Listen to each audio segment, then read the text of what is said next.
Double kill. Triple kill. Quadra kill. Penta kill.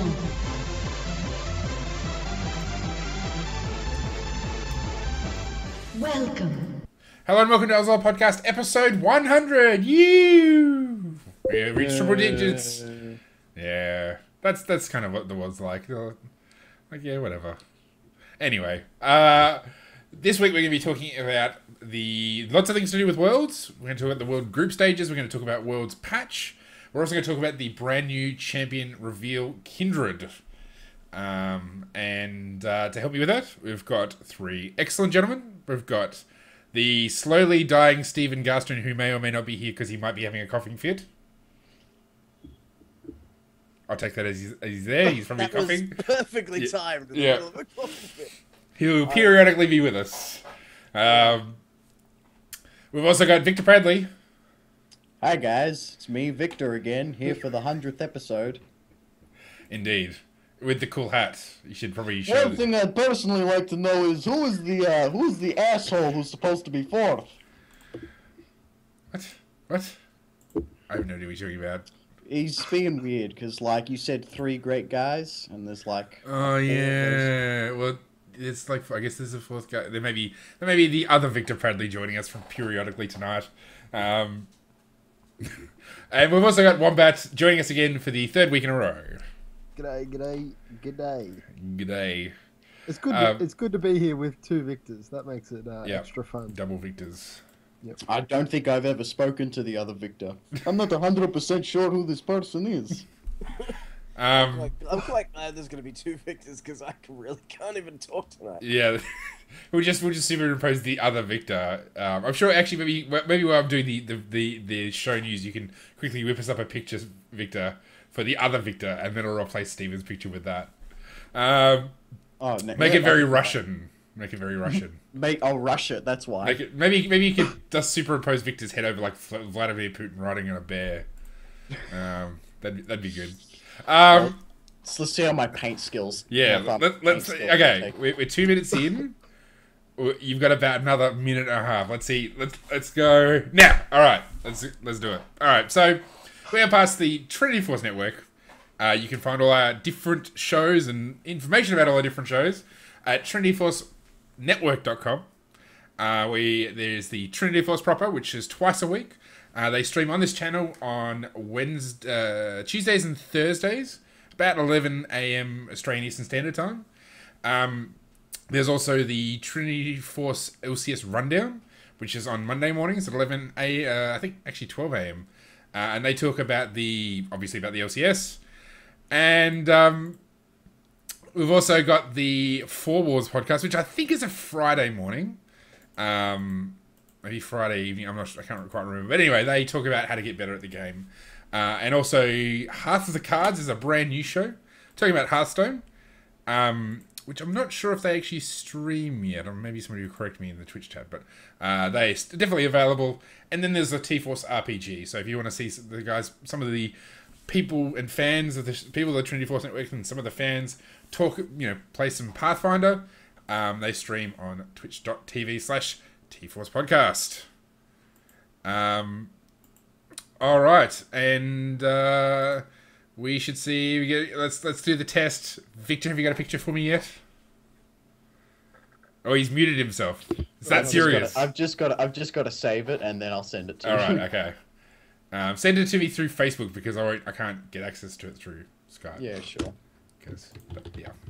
All right. Let's get into some what's going on in the OCE scene to begin with. So we've got if you are interested in having an OPL team, well, now is the time to strike because Legacy Genesis is for sale. So if you go to legacyesports.com.au, they had a post talking about how Legacy Genesis qualified for the OPL, and as a result, they cannot be owned by the Legacy organization. So they're having a bidding process, and if you're interested, it's there to be had. So maybe we can have an OzLoL. We should convince Adam to give us money so we can have an OzLoL podcast OPL team. And then Steve can leave Team Immunity and become our general manager, and we can have Victor as coach, and it'd be all sweet. Well, the problem there is you're gonna have to try and outbid the richest man on the planet, Mr. fucking Victor Bradley. Yes, you can bring back Fortnite then. You can fire all the players and just bring back actually, Fortnite. the plan was to bring back the original Fortnite lineup. I don't know why you would bring back the original Fortnite lineup. That's probably the dumbest idea you've ever had. Hey, look, buddy, I don't even have a clue who the fuck you are, and I bet you think you're really cool or something, but look, I know what I'm doing. Yeah. Okay. It's clear Victor Bradley doesn't know Jack. Yeah, that's it.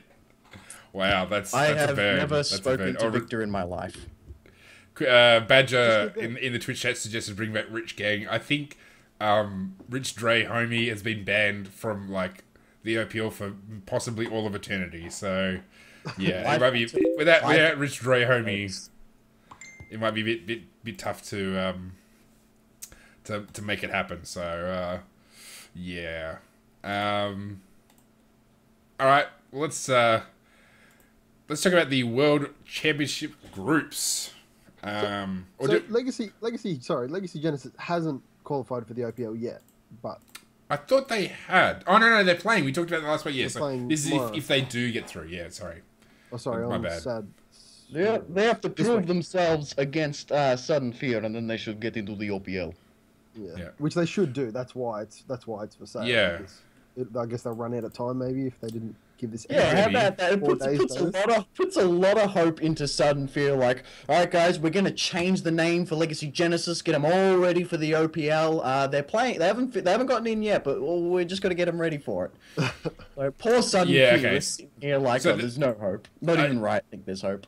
They have to divest ownership before 2016. So I guess they have to start the process now because maybe with all the legal stuff, it'll take a couple of months to get through it all. I don't know. I mean, they're playing what, like this week? No, not. Yeah, this week. Yeah, this week. So 18th, 19th, 20th. So it's the 20th is Legacy versus Sudden Fear.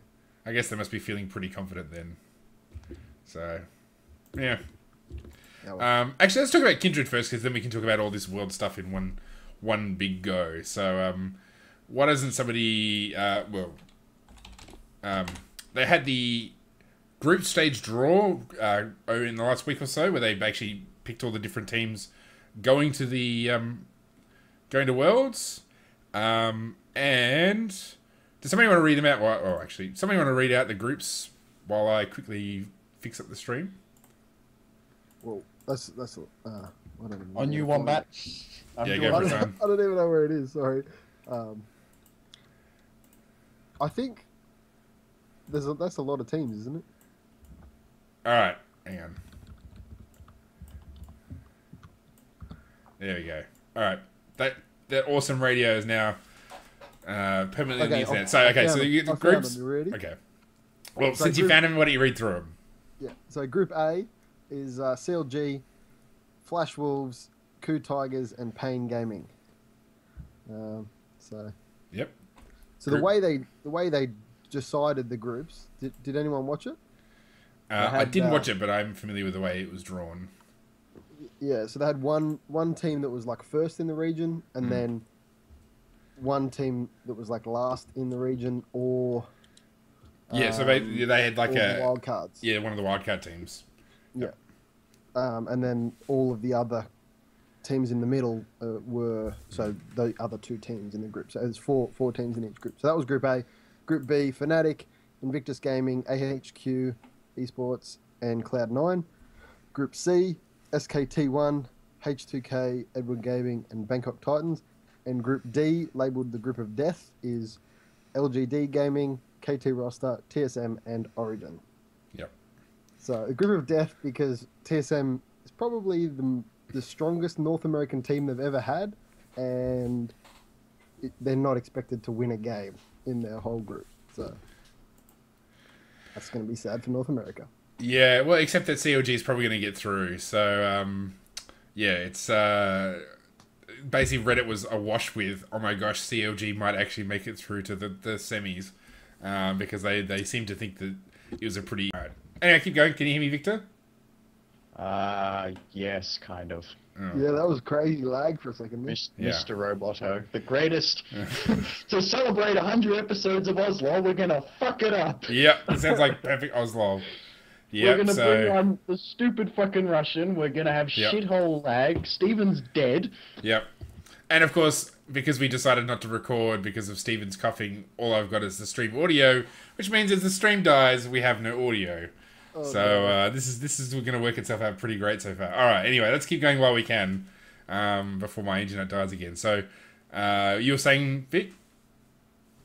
I was just saying that North America actually had a pretty good showing last year. I'm pretty sure it was a North American team that beat out the third seat of Korea, and which was Najum White Shield or something like that happened, and then TSM and CLG managed to take a game off the two best Korean teams. So I mean, North America do look particularly weak this year though, especially after the last IEM and what was it? Not the last IEM, the mid-season invitational. Like TSM just got thrashed, and so I don't have high hopes for North America this year, but I don't think anyone had high hopes for North America last year as well. When have they ever had high hopes for America? Like season 1 would probably be the last time anybody had high hopes for America. Yeah, and then all the Korean and Chinese teams showed up to Worlds, and that was the end. And I'm pretty sure the Europeans comprehensively stomped on the Americans in season 1. So, yeah, it's a good year to be Australian. We aren't even in Worlds. Yeah, and there's no Keen either. If Keen was in one of the teams, then I guess we could barrack for that. But yeah. Oh well. So be Next it. year, 2016, Australia. Yeah, 2016. OC is going to be there. So does anybody? So who do you reckon will actually get through in all of the groups, from what you know? So I think Group C is the easiest group to call. So that's SKT1, H2K, Edward Gaming, and Bangkok Titans. So SKT and Edward Gaming are pretty much like 100% through. If Bangkok Titans could win a game, that would be like It'd be awesome for them. would be pretty ridiculous. But Yeah. but I think that's the easiest one. I think, yeah, and then Group D, Origin and TSM probably won't be able to beat out LGD and KT roster, so it's probably those two going through. Yeah. Origin should be able to beat TSM and maybe take a game off the others, so like they've got a small chance. Yeah. What do you guys reckon about A and B? Fnatic probably might have a good showing, and I think there's a good chance of them getting through. I don't have high hopes for Cloud9, even though they did kind of wow us through the gauntlet coming from the bottom all the way to the top. I do not have high hopes for Cloud9 pretty much at all. So I think our only Western hype is really in Fnatic there.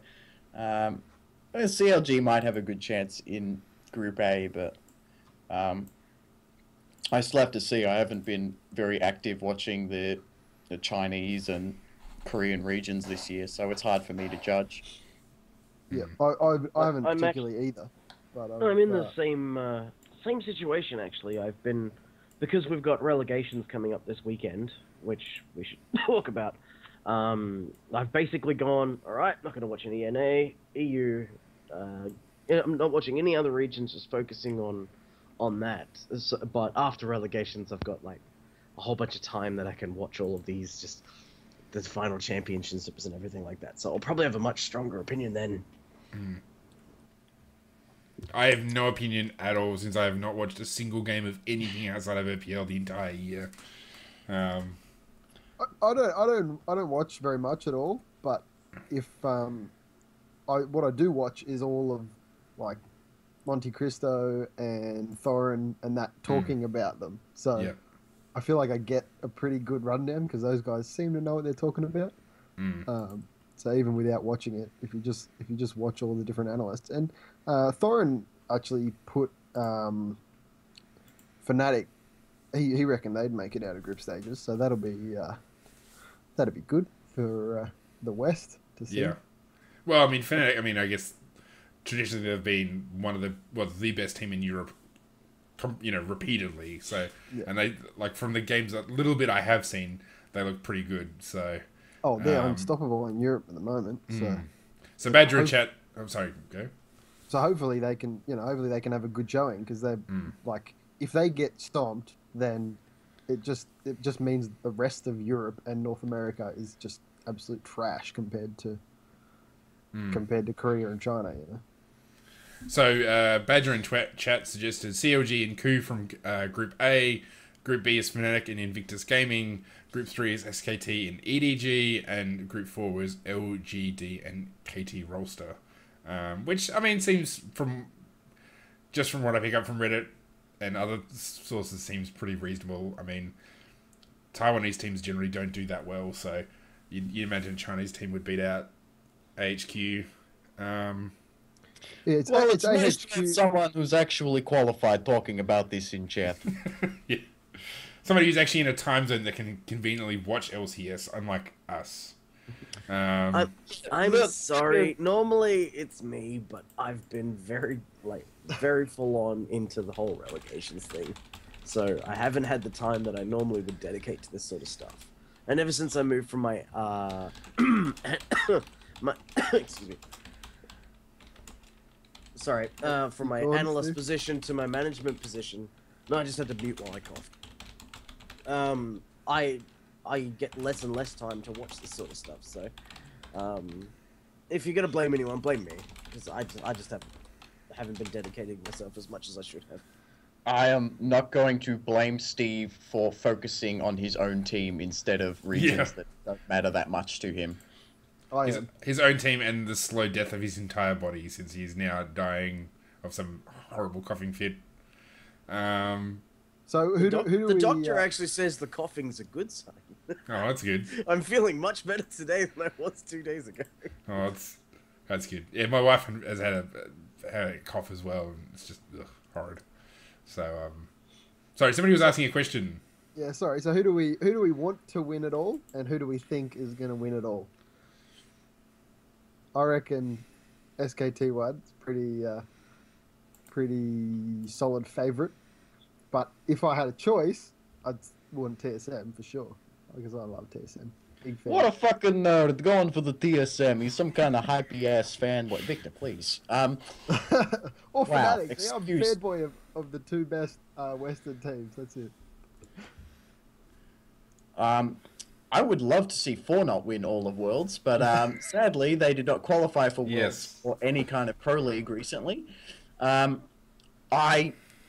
I don't really want to see SK Telecom win it all, because it's like, yes, they've already won once before, and I don't want more SKT skins. I'd like to see EDG win, because I think they're the next best team if we're gonna call SK Telecom the best team in this whole bloody tournament. But I'd like to see EDG win, because I don't want SK skins, and skins are all that's important. Yeah. Otherwise, Cloud9 all the way. Woo! I've got a soft spot for Fnatic. I've really used to. Well, I guess I really used to enjoy their playstyle when they had a different team.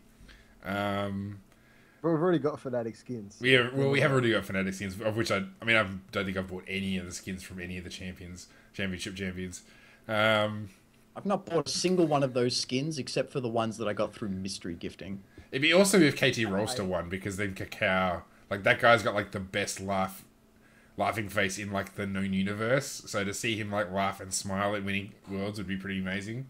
I have got all of the world skins. Yeah. What a nerd. Yeah, what a fucking nerd. Good to see you two Victors are finally getting along. Yeah. Alright, there you go, I got corrected. Kakao plays for IG. I thought he played for KT Rolster. My bad.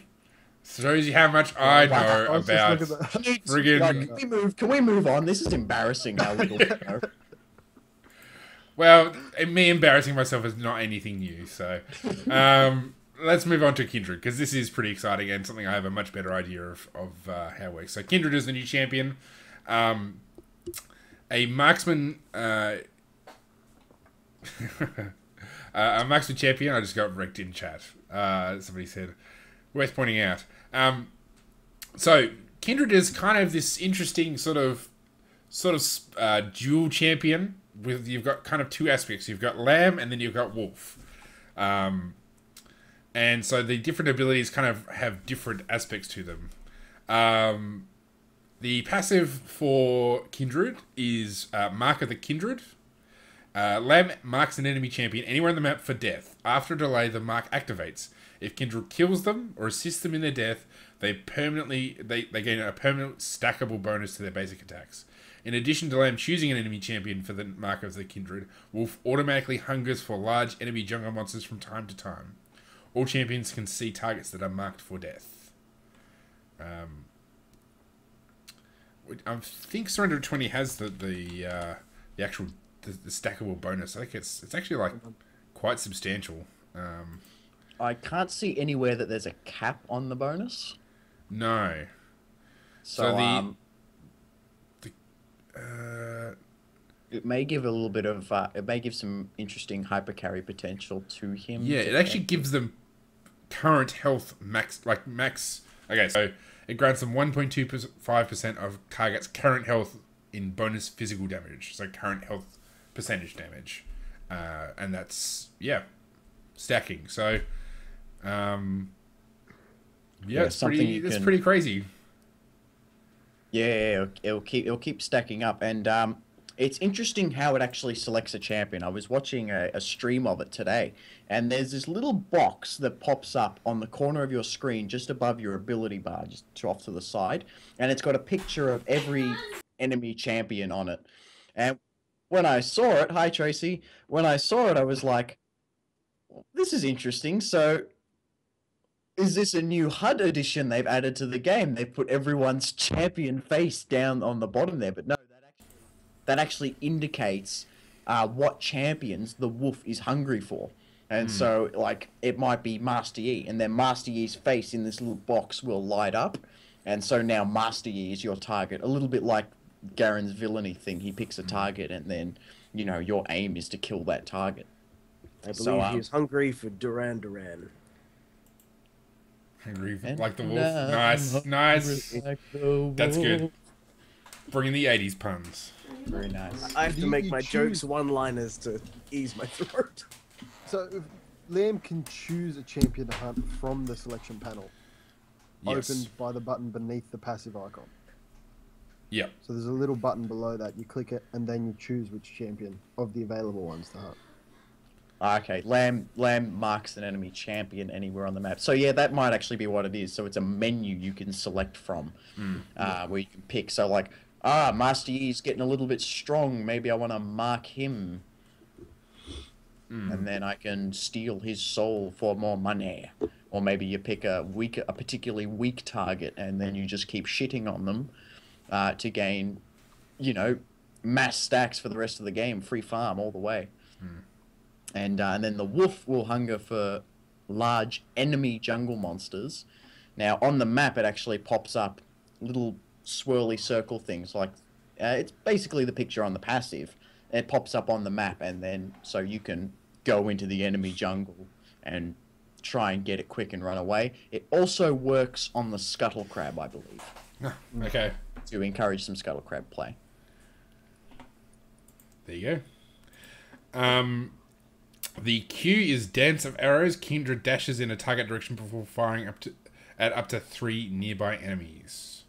Yeah, it's a simple dash. Think of it like Ezreal's E. When Ezreal does his little flash thing, at the end of Arcane it, shift. he fires out an extra bolt. This is very similar in that after you dash, you'll fire out 3 to nearby enemies.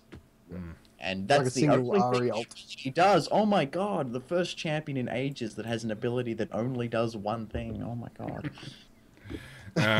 Can you hit multiple targets with the same? Like, can you hit? Sorry, a single target with multiple arrows. Will always prioritize multiple enemies. I think it's a bit like Runan's Hurricane in that respect. That but you can't it's just, I guess it just wonders if it does. one person. It's one of those things that you only can get hit with one bolt, or whether you can be hit with all three if you're the only target. So I'm just, you watch the video. Anyway. Well, because the reveal page doesn't exactly give you an idea of mechanics and numbers quite properly. So that might be something to consult with the PBE, because it might be like an old Mordekaiser thing where if it's an isolated target, then the Q will deal bonus damage. Yeah. It might just be like Runan's Hurricane in that only one bolt will go out if there's only one target. So we had a question in Twitch chat. So the Q is got an AD ratio, and it deals physical damage. So it looks like this is like an AD champion. Yes, it's meant to be. It's a marksman. It's a jungle marksman. Yeah, we're gonna get to Which that. actually makes me particularly angry because I had this running joke on the Victor show because Riot kept trying to fix this apparently huge problem where we were kiting jungle mobs around too much. So I used to make this joke on the Victor show. Oh, Riot are working really hard to nerf that jungle marksman problem that's been plaguing League of Legends for so long. And now, sadly, they actually have a jungle marksman, so I can't make that joke anymore. No. W is Wolf's Frenzy. So the passive is as Kindred moves, they build up stacks of Hunger's Vigor up to 100, and full stacks. Lamb's next basic attack drains X, which is like a certain percentage of health from the target. So increases per level starting at 20. The active is Wolf claims the territory. Now we should mention the champion itself is Lamb is kind of the humanoid figure, and then there's Wolf, which kind of circles around them as they move. Because they were lonely, so they cut themselves in half. Yeah. That's like the most saddest thing ever. Yeah. Well, actually, it's think of it like the Grim Reaper cut himself in half because no one likes the Grim Reaper and he felt alone. I think that's what Wolf and Lamb are. Yep. Because it says all came to meet their end at him or something like that in their little reveal video. And given the nature of the champion and the quotes I listened to them all, this is death. Like, this is the person that comes to meet you when you die. Cool. If people don't like the Grim Reaper, obviously they have not seen Bill and Ted's Bogus Journey. Yeah. Obviously. I've only seen Excellent Adventure. Well, there you go. Moving on. Anyway, so the active is Wolf claims the territory, attacking nearby enemies inside it for 8 seconds. Lamb can direct him to targets by attacking them. If Lamb leaves Wolf's territory, he will cease attacking and join her. Wolf's attack deal physical damage, including damage from Mark of the Kindred. So that's interesting. So basically creates a zone of damage, of extra damage, which you can then continue to use your abilities in. So. And then it lowers the cooldown of your Q. Does it? Yes. Lamb can cast Dance of Arrows with a greatly reduced cooldown while she's inside of Wolf's Frenzy. So cool. the big circle, the cooldown. I don't have numbers because the reveal page sucks. Yeah. So assumably 2 she can dash pretty often. It's 2 seconds. Every 2 seconds she'll be able to dash, which is. I'm looking at the surrender at 20 PBE notes. So. Yeah, same. It's comparable to like Vayne's tumble, just without the invisibility. So mounting dread. This is its E. Cripple an enemy, slowing their movement speed by 70% for 1 second. If Lamb attacks the target 2 more times, her third attack insect directs Wolf to pounce on the enemy, dealing massive physical damage.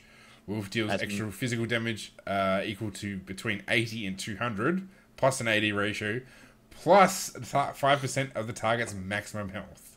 Because that doesn't sound broken. Yeah, no, not at all. Yay, more 3-hit abilities in League of Legends. Woo. Except this one's an active, so they can put a little bit more power into it. Whereas something like Silver Bolts or Nars Hyper W, like, it's just always running. Yeah. So now you might only get 1 or 2 uses out of this in a team fight or a 1v1, so they can put a bit more power into it than they normally would. And it's It's only got 1 a second. 16-second cooldown. Yeah. Yeah, you'd only get one of them off in a fight. Yeah. Or 16 to 12. 12 seconds at level 5. Yeah. Still. Fights. Yeah. fights only would. Still only one. It'd have to be a pretty long, extended fight with a lot of chasing on the end to get a good couple shots of this out. Yeah, for sure. Yeah. And considering that we're talking about a marksman, if like the only self peel that the champion's got is that 1 second, a 70% slow for 1 second, it's gonna you're gonna have some real issues. So, Yeah, well, the W area isn't the active area isn't exactly big enough to keep her in there and keep sustaining this multiple Q spam thing she's got going on. So Yeah. like, if you're in a fight, you've popped it down, and people just dogpile you, and you got to start dashing out. She'll leave in that circle. There's not a chance of you staying in there. If you maybe if you cast it to the side of a team fight, you could dash around like an Ariel a couple of times, back and forwards kind of thing. But then you got to decide between, like, if you put it sort of behind you, so the circle is out behind you, then your wolf's just going to be sitting there on his ass, and so you're losing that extra damage. So then you're making the choice of, do I line this up so I get the Q spam, and then I might only get 2 out, 'cause 1, 2, and I'm gone? Or do I put it actually in the fight so I can dash around the circle a little bit and get the bonus damage out of this wolf? These are the choices you're going to be making here. well, I guess it feeds into the ultimate, which is Lamb's Respite. Lamb blesses the ground or under a friendly champion for 4 seconds, creating an area in which no living things, an ally or enemy can die. Upon reaching 10% health, the units become immune to further damage or healing. When the blessing ends, all living things inside heal for between 200 and 300 health. And this includes monsters and minions. So this includes Baron and includes Dragon. I guess this is just like the most trolly ability ever. Yeah, it's I actually really like this ability. Like, I think it's a great concept, and it's going to make for some very interesting team fights. Because I imagine it would really benefit it'd benefit teams that have lots of sustained damage, like that ramp up over time, as opposed to, because essentially what you do is you use this, they try to burst you down, and then the thing wears off, and all their cooldowns are still up, and you can just polish them off because you got that sustained damage. So it could be an incredibly powerful, like, game changing kind of ult. Well, personally, I am in complete agreement with Retail Games. I always thought when I was playing my game, we need more Tryndamere. I always thought we needed more and more Tryndamere in our League of Legends game. So now they've actually given me something that turns every single champion, all 10 of them, and the minions, and the monsters, everything, into Tryndamere. It's awesome. Yeah. It's actually funny that you bring up Tryndamere, Victor, because I actually want... first of all, I want to see an animation where Lamb puts this down and all the players who are fighting just suddenly turn into Tryndamere, and then they're like, "Oh, what's going on here?" And there's no fighting. They're just like, "Whoa, that's weird." I think that'd be funny, but it's because some people might be like, "Oh, it's just like another one of those bard ult trolly abilities where you put it down and it can destroy your team fight or make your team fight." But I compare it a little bit to, actually, like, if you've ever seen in, like, a blind pick game, a Tryndamere versus a Tryndamere. Wow, when's the last time that happened? Probably never. Like, if one Tryndamere comes up, starts wailing on the other, gets him really low, and the first one who's actually doing the attacking hasn't taken much damage, the one who's dying is going to pop his ult first, and then he's going to start wailing back. Now, if Tryndamere's versus Tryndamere worked like both of them popped their ultimate at the exact same time, one had a lot of HP, one had no HP, then the one who has no HP is making better use of his ultimate, because the one that has full HP is still going to lose health down to that low amount. Exactly, And so you can definitely, without a doubt, use this to turn the team fight back in your favor and level the playing field again.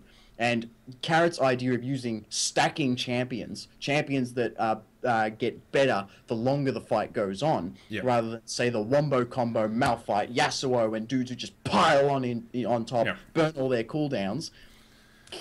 Lamb's Respite, alright, evens the playing field, everyone gets really low, cooldowns are gone for the dive Wombo combo team, and then the other blokes have all they've gotten the heal, they're back into it, they've stacked up, they're ready to fight more, and the other dudes are stuffed because they got nothing. And I have Katarina an just kills excellent- everybody. You know who's an excellent champion to go against this guy when his ult is used most optimally? Is it Tryndamere? No. Is The it answer- Garstone? Yes.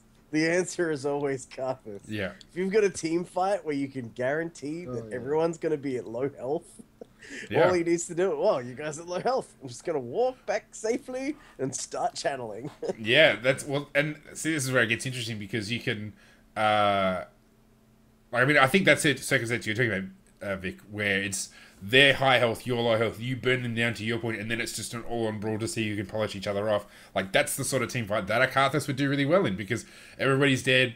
He's then still, he's still got his defiler. He's still caning people. As soon as that heal wears off, he's going to start caning people, and then he's still going to be dead for 7 seconds afterwards. And you think about. I mean, I think this ability is going to make for some very interesting Baron fights in LCS games. Because imagine a situation where you've got like a hard engaged comp, so you've got a Righteous Glory or a Sivir or something where basically they're doing Baron. Everybody runs into the Baron pit. All 10 people in the Baron pit. This ultimate is on. Baron's still alive. The other team is still alive. Everybody's just waiting for the ultimate wears off, and then every all hell breaks loose as then people just start tearing each other apart. I mean, I think it's going to make for some pretty hilarious stuff. And actually, I think solo queue games as well. Like, there's going to be some real craziness that's going to happen. There's going to be just such confusion. Yeah. Like, utter confusion in these solo queue games with like, why isn't he dying? Yeah. Where did I get health from? If you cast it like a second before the enemy jungler smites, they could potentially smite the Baron and not kill it. Mm. You know what I mean? Give time for your team to get in. And, Smite will still cast. yeah. And Yeah. won't do If you anything. pop it and they smite the Baron, it's not going to die. No. And then you have smite advantage. Yeah. It, And not only will it not die, but it'll actually be healed as well for 300 health. So it's not even like you'll get at the thing will wear off and they can just get that last hit. It'll have 300 more health, so it's not necessarily going to immediately die, even if somebody attacks it. So that smite becomes a 10% huge plus.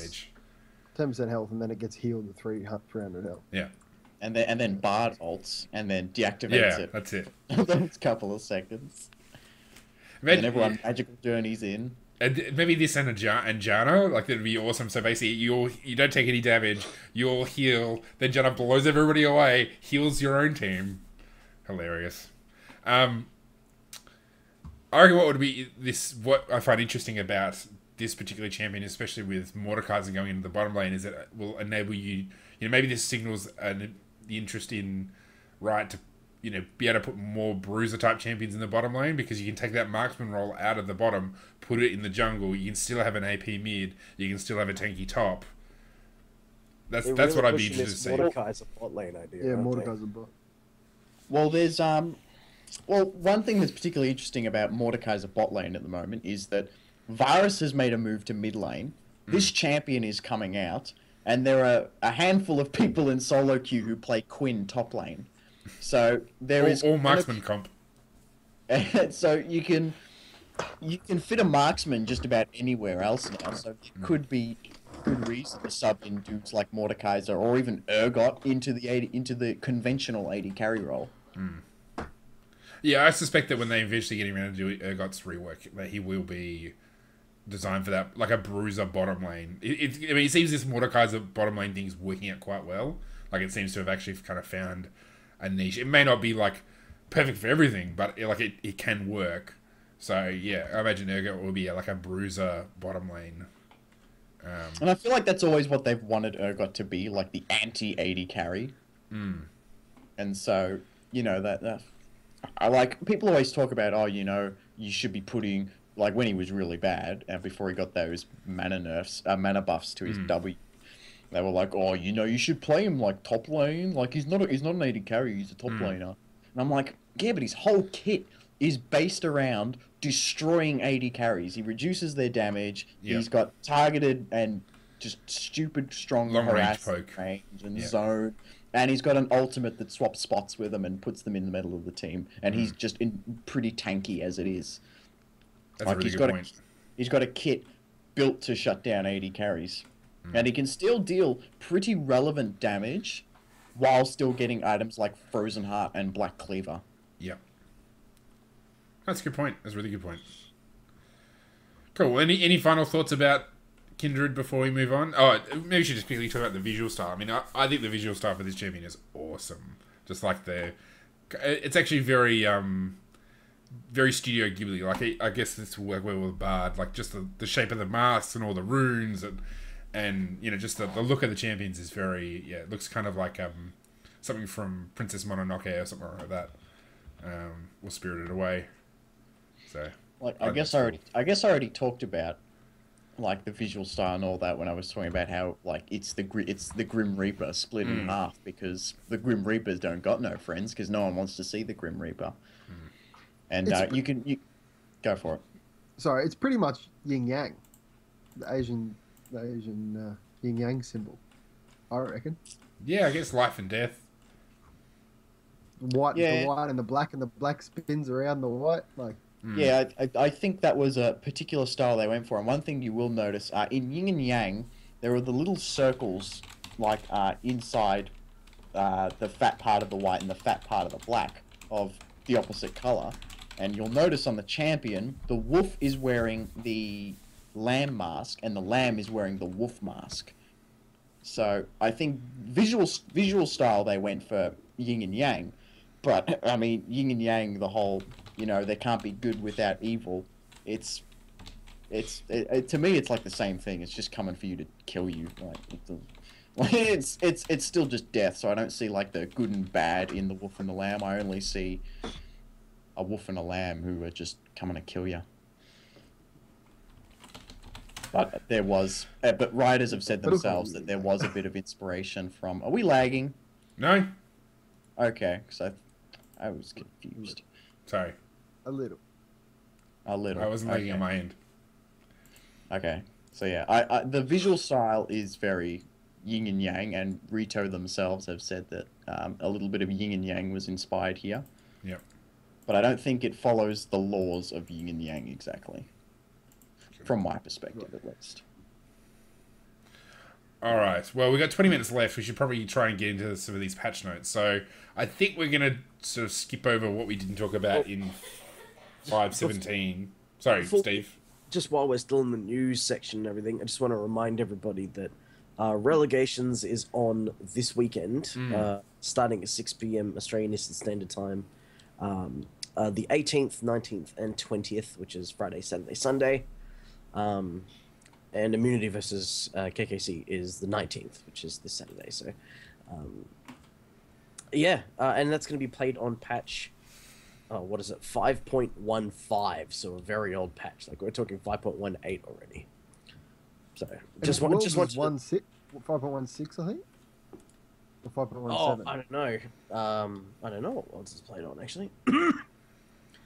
I think it's 5.16. Is it the Juggernaut patch? What's the question, sorry? What patch will... The Worlds patch.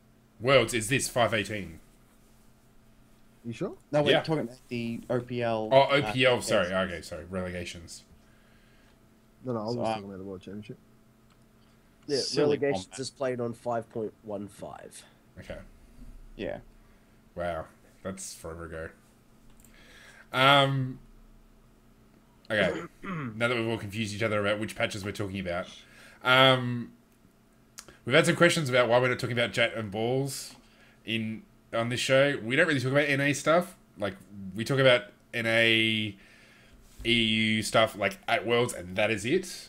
If you really want to hear discussion about, like, kind of the ins and outs of whatever's going on in NA and that sort of thing, then you should check out the LCS rundown. I'm willing to bet that they talk about it, so it's more relevant in their sphere. I mean, there's a pretty good chance that they talk about the LCS. Yeah, they do. They do. So, but whether they talk about this specific issue, otherwise, Thorin, you can check out. Like, there's lots of people who give much better, more informed opinions than us.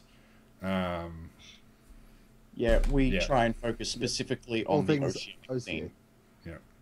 But this is a good time for us to get into some patch notes. We're up to 5.18. We're going to skip over what we missed at 5.17 because we are becoming most overwhelmed. and there's Yeah. actually quite a few buffs and nerfs to be talked about in this one. So the first one is Braum. He's had Yes, a indeed. little bit of a mana nerf to Winter's Bite. Yep. Now costs 55 from rank 1, up from 45. So early game, well, it's up by 10 every level. So you can't be as liberal with it in lane now because you will yourself. And 45 was not much before. No, it's certainly on the lower side of things. I guess I mean, Dark Binding, Morgana's Dark Binding is at 50. You know, so it's still relatively spammable. I guess it depends on what their mana pool is like at level 1, though. Let me have a quick check. It's five mana more than Morgana's Dark Binding. Yeah, but their mana pools might be different. So level 1 Mana pools will be different. That's... Yeah, so Morgana's actually, what's her mana? She got 341. And Braum has, what's he got at level 1? So his is 311. So I guess that makes it, you know, even compared to Morgana, and him of Sona's Q was 45. So it's, you know, the mana cost is low, but his mana pool isn't anywhere near as big. But it's still, you know, it's not as bad. I mean, there's lots of other abilities that are as brutal, and it's a great ability. So it's not a huge change. Just a way to proc his passive, which in itself is devastating from a range. Yeah.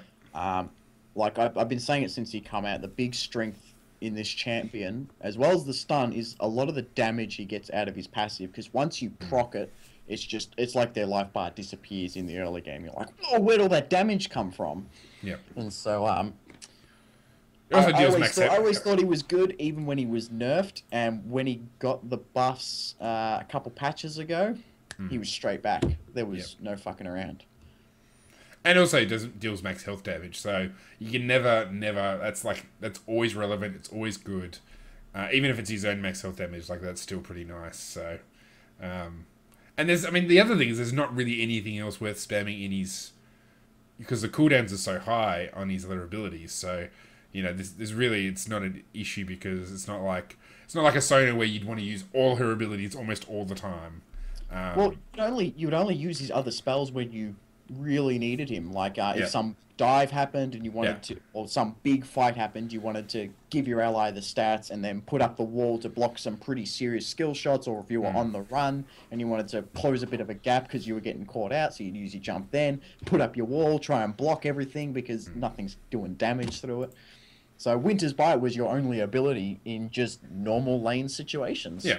I guess it's his only active ability. Like the rest of his kit's quite passive. It's reactive. Or it's reacting to a particular situation. So, you know, it's a Q cost, but a nerf, but, you know, that's okay. You'll still be able to keep doing your thing. Yeah. Caitlyn, her Euro Snap Traps, the cooldown is been reduced by 4 seconds at rank 1, and it's the same at rank 5, so, and the mana cost goes from 50 to 30. So, you know, it makes nice. Caitlyn's traps easier to spam, and she can do it more often. That's pretty good for Caitlyn. Like, you know, she's pretty mana hungry, so anything that gives her more mana is great. It definitely helps her her lane phase, because a typical Caitlyn strategy is to zone your opponent out by putting 3 traps around their minion wave. So, like, these are the only areas I sort of want you standing around, and so the only real way to deal with trying to zone you out with all these Yordle snap traps is to get your hopefully tanky support or sustained support to just keep stepping on them, so she'd have to keep putting more down. And now it's at 30 mana. So if she's got to keep putting them down, it's not hurting her as bad. Yeah. Especially since, I mean, a lot of players like to go with this skill first, just to scout out brushes and stuff. So it just makes, I mean, those... well, at level 1, 20 mana is a lot. 20 mana makes a big difference. So yeah. And 30 mana is so puny. Like, really. All right, good. Caitlyn. Darius. Darius, they've, in some ways, well, it's a buff nerf. Mainly nerf. So the heal per champion hit on his Q has gone from 15% of missing health to 12%, but the maximum heal goes from 30% to 36%. And then the cost of his Q goes up from 30 to 50 now instead of being 30 at all ranks. I mean, that mana cost thing I think is perfectly reasonable. You know, it's kind of ridiculous to have this spammable, like, you know, 30 mana on a, you know, on one of your earliest, like, the ability you're going to use first is like awesome. The ability you max the first, ability that is the majority of your damage. It's your damage, it's your sustain, it's your bread and butter, and it was 30 at all ranks. It was like when Scion's E didn't have a scaling mana cost, and he was the most abusive dude walking around top lane. So, I mean, you know, 20 extra mana is not like a big deal, but it's something. I think it's just like he's going to need more of a team presence to get those big heals, as opposed to, I mean, I saw a video, I think it was, you know, Renekton solo only, where he just like killed 7 people just over time and they just couldn't kill him because he'd get low, he'd then Q, he'd get all his health back, even from, you know, a large chunk of health, even from a single person. So I think that, you know, the idea of him getting a heal is probably not a bad idea. It's going to make him tankier. But just it looked pretty darn abusive and ugly.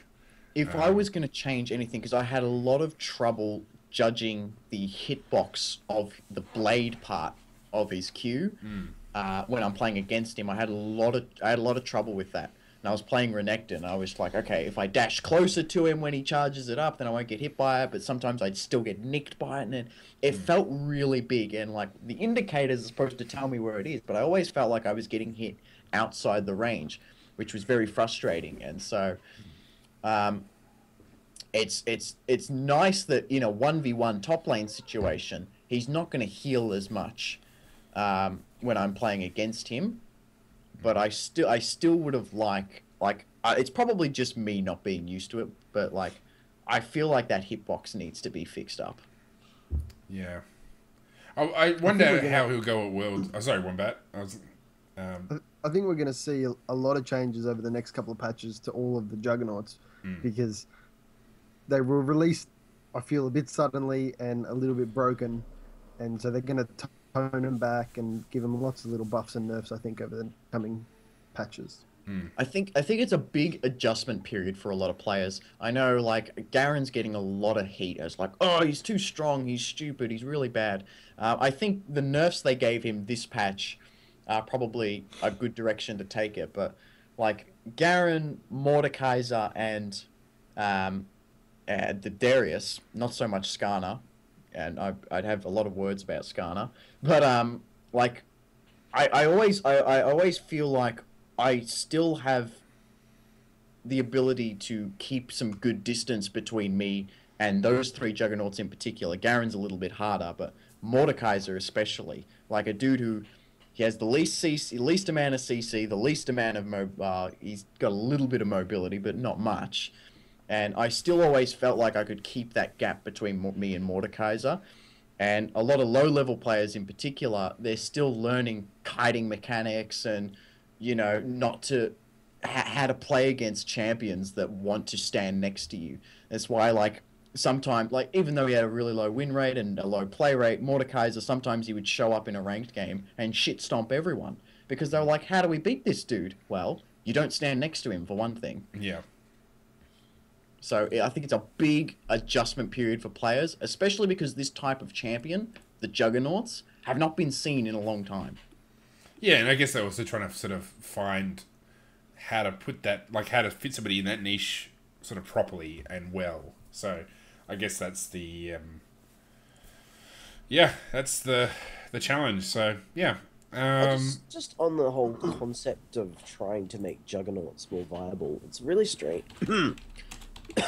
It's really strange that they're doing it now after they've basically spent the entire last year adding max HP damage onto almost every other champion. So, and that's really one of the where a lot of the strengths of these champions lie, is their ability to build HP effectively. So it's probably the right way to do it so that there is counterplay available. But with so many viable percentage champions out there, you know what I mean? Champions who do percentage damage out there, it's really strange for them to be focusing so heavily on it at this stage, especially considering 5.18 is what Worlds will be played on. So It's a bit tumultuous. Well, I think just to bounce off Steve, because they've added so many ways to deal with tanky champions in percent health damages on, like I know a lot of the CC tanks like Maokai have it on his W or whatever, or like Vayne Silverbolts or Fiora's passive, they've all got ways to really shred the ever-loving crap out of these big HP targets. It is a good opportunity to add a little bit of power back to them. I know they were having this discussion about stealth champions, in that stealth champions are a problem because, like Shaco, when he's strong, he's a problem because there aren't a lot of ways to deal with Shaco past vision wards in the right spots, and then how do you know he's coming? And, if we have more ways to deal with the champions, then we can add a little bit of power back to them. And so, because when we're adding all these percent damages when they were weaker, it was putting them more and more weaker at the time. So I think it's good that now it might have been in another way of looking at it, it might have been a good time to put these changes through, update them, and put a bit more power back into their kits. Yeah. No, it's a balancing act, and they're still working at it. All right, Elise. Elise has had the base damage on her spiderlings reduced at higher levels, so going from 10, 20, 30, 40 to 10, 15, 20, and 25. Yeah. It's a slight nerf, really. I mean, I guess 15 damage is a lot, but... Yeah, at max rank, max level, that's and that's for each individual spiderling, isn't it? Yeah. So she's yes, got 3 it would be. spiderlings, that was previously 40 times 3, now it's going to be 25. Yeah, so I guess it is. So you're talking, 45 less damage. And that would probably hurt her jungle a little bit too. Yeah, I was thinking in particular, which is why I'd say they didn't hit her starting damage. Yeah, at I was 10. going to say. Is so she can still have a bit of jungle clear, but not be too abusive against champions. Well, the thing is, like you're talking about level 16, how much... I mean, you're going to have plenty of items. When you reach level 16, you're going to have items to help you deal with jungle camps, and at that stage, jungle camps are not a problem. So I guess probably the only circumstance where it would be, in terms of the jungle, where that would be a thing, is Baron. You will not burn down Baron as quickly. The notes say that this is designed for people who are building damage on Elise will still be able to do a lot of damage with the spiderlings, but people who build tanky will not. And that's really what the base damage is going to be affecting most. It will... this sort of change will affect a spell penetration Elise more than an AP Elise. And it'll also... I think spell penetration Elise will be hurt most by this. Tanky champions, their tanky build Elise is not necessarily doing a lot of damage. And this is just kind of a way to make sure that she's not doing more than she should. And that's always been the problem with Elise. If you remember back to when she was first released, that's why she was played in support, because her base damage was so high. So I guess they're still trying to tone that back after. She was literally played in every single role, mid, top. Well, not AD carry, although theoretically, I'm sure someone was trying it. Probably. She is ready to do attacks. I can do it. Yeah. Well, she's undergone quite a lot of changes since her release, and her release. Well, thanks, I Steve. stop talking. Yeah. I'm so out of it. I'm making horrible fun. Just go have a nap, Steve. I think I might. So Ezreal's Arcane Shift now, his E has a AD ratio of 0.5, which is actually a pretty nice ratio. Yes. For free. There's no downside. Instead of AP, it's not anything. It's just bonus AD. Ezreal now, buffs. I think that extra bolt, does that do magic damage? It does.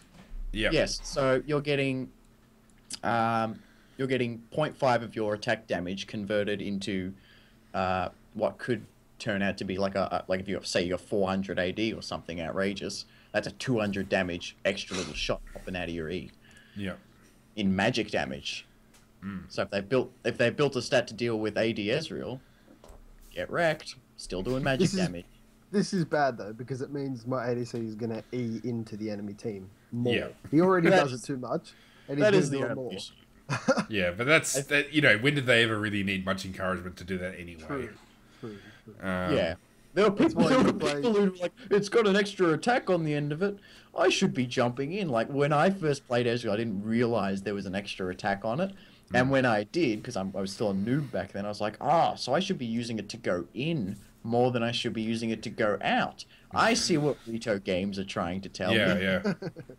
That's why you play Mum Kench and just run and grab him and bring him back again. Well, that's why I like time. It's like, nope, you're in a stupid spot. Yup, let's go for a walk. That's great. I love time, even if he isn't the best. All right, well, we are at an hour, so we should probably wrap it up there. And we'll come back to it next week. Can I just say really quick? Yep.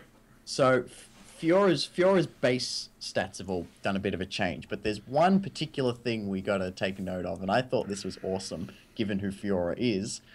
On W, it says, "And what do we say to death?" And with a question mark.